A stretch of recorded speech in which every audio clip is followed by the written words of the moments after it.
Na mtazamaji wa Coco TV, hujambo na karibu. Naitwa Mwanamgeni Said.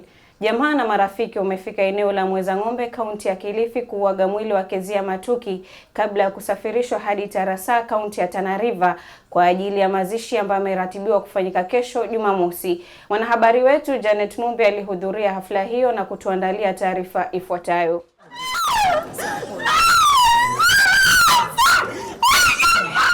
Kilio na simanzi zimetawala kijiji cha Kwanzae, eneo la Mwezang'ombe, kaunti ya Kilifi, katika hafla ya kuuaga mwili wa Kezia Matuki wa umri wa miaka 7 na aliyekuwa mwanafunzi wa gredi ya pili ambaye mwili wake ulipatikana wiki chache zilizopita ukiwa umetupwa nje ya boma lao eneo hilo la Kwanzae.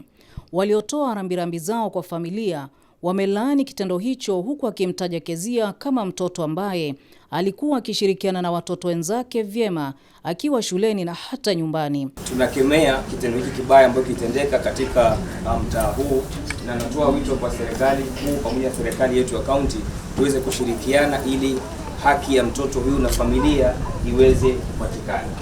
Pia vile vile tuweze kuwa waangalifu katika nyumbani kwetu na mitaa yetu. Iwapo labda unaona mtu ambaye ni mgeni na unamshukushuku, tafadhali chukua hatua, piga ripoti kwa ofisi zinazoshughulika na mambo ya usalama, ili hata kesho tuweze kustop na kupunguza matukio kama haya. Poleni sana wazazi wenzangu. Kitu cha muhimu ni kusema ya kwamba lazima tuwe karibu na watoto na tunawatunza. Nimejaribu ya kutosha kuja pale kuwafundisha na kufanya tunajitahidi, lakini hata siku hiyo ilikuwa tu imepangwa. Maana safari ikipangwa huwa hatuwezi kuitangua. Vilevile wamesema kifo kimezima ndoto ya Kezia ambaye alikuwa mwanafunzi mwenye bidii shuleni. Tunasikitika kumpoteza mtoto Kezia ambaye alikuwa mtoto mcheshi, mtoto mtiifu, alikuwa na bidii sana katika masomo yake. Lakini jinsi ambavyo walionitangulia wamesema, kila kitu kinatendeka kwa wakati, ama kila kitu kinatendeka kwa sababu. Kwa hivyo tunamshukuru Mwenyezi Mungu, na pia tunazidi kuifariji familia, ambapo sisi wenyewe tuwezi kufariji ya kutosha. Tunamwachia Mwenyezi Mungu azidi kuwa pamoja nao. Ni kitu cha kuhuzunisha sana kupoteza mtoto mdogo kama hivi. Mimi ningependa pia niwapatie pole jamii nzima ya Tezo, jamii nzima ya Sokoni, jamii nzima ya Kilifi kwa kumpoteza huyu mtoto. Huyu mtoto pengine angekuwa daktari, angekuja tu kutibu. Pengine angekuwa mwalimu, angekuja tufunzia watoto wetu. Pengine angekuwa lawyer, angechukua mtetezi wetu. Pengine huyu angekuwa engineer, huyu mtoto angesaidia hata kujengea manyumba, mabarabara.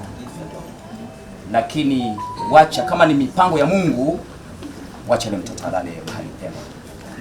Kwa upande wake, naibu gavana wa kaunti ya Kilifi Flora Chibule amelaani kitendo hicho cha kuuawa kwa Kezia na kutaka uchunguzi kuharakishwa ili haki patikane kwa familia na aliyehusika akabiliwe kisheria. Afadhali waangalie, they revisit how they are going to give justice to the family.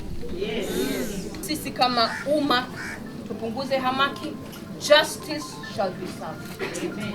Awali ripoti ya upasuaji wa mwili wa Kezia ulibaini kuwa aliuawa kwa kunyongwa. Ripoti hiyo pia ilibaini kuwa alivunjwa shingo na kisha kunajisiwa.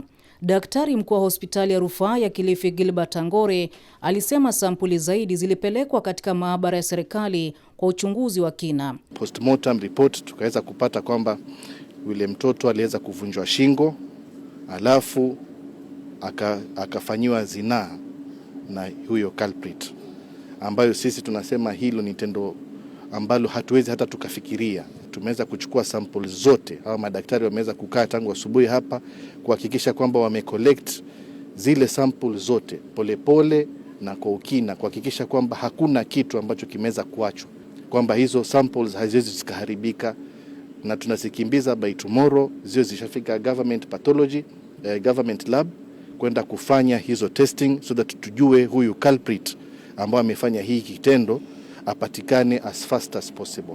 Haya yanajiri huku mshukiwa wa mauaji hayo Dennis Otieno Odor akiendelea kuzuiliwa rumande huko Shimo la Tewa, kaunti ya Mombasa, uchunguzi unapoendelezwa. Nikiripotia Coco TV kutoka hapa kijiji cha Kwanzae, Mwezang'ombe, kaunti ya Kilifi, mimi ni Janet Mumbi.